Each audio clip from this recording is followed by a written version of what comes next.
Comment expliquer la vie? Comment expliquer d'où vient la vie? Qu'est-ce qui fait que notre planète existe et a toutes les bonnes conditions pour recevoir la vie?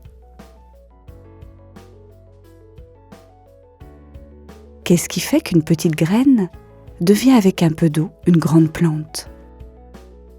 Pourquoi l'homme suit-il une évolution? Pourquoi est-ce que nous vivons?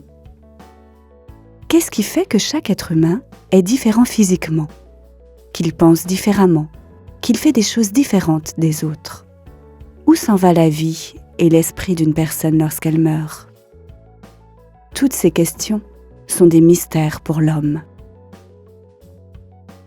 Ce que nous voyons et ce que nous constatons, c'est que la vie est donnée. Nous ne pouvons pas la créer. La vie est un don. Elle est donnée tous les jours, à chaque instant, sans interruption. Nous sommes dans cette vie et nous avons à y participer.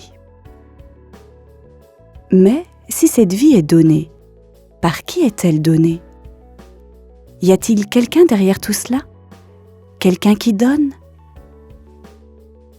Pour nous, chrétiens, c'est Dieu qui donne cette vie. Mais nous ne le voyons pas comme nous pouvons voir une personne physiquement.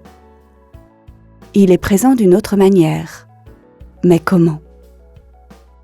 Dieu est-il un esprit? Dieu est-il dans les autres qui m'entourent? Dieu est-il dans tout ce qui vit? Dieu est-il dans tout ce qui est donné à chaque instant? Dieu est-il l'amour qui nous unit les uns aux autres et nous rend heureux? Dieu reste un mystère. Dans la Bible, nous découvrons l'histoire de l'alliance entre Dieu et les hommes. Ces hommes rencontrent Dieu de différentes manières, mais c'est toujours Dieu qui vient à la rencontre de l'homme. Il suffit à l'homme de se rendre disponible pour le rencontrer. Vouloir rencontrer Dieu, le chercher, le deviner, ressentir sa présence, c'est une décision que chacun est libre de prendre.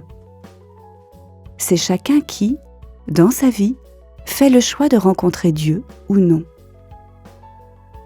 La rencontre avec Dieu est finalement personnelle. Il n'y a pas une seule manière de le rencontrer. La rencontre avec Dieu se fait au cœur de la vie de chacun.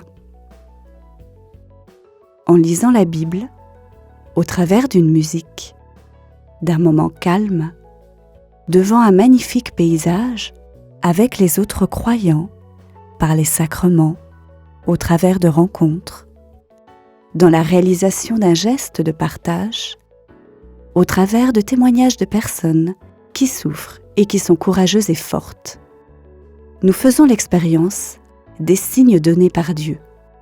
Nous faisons l'expérience de sa présence mystérieuse.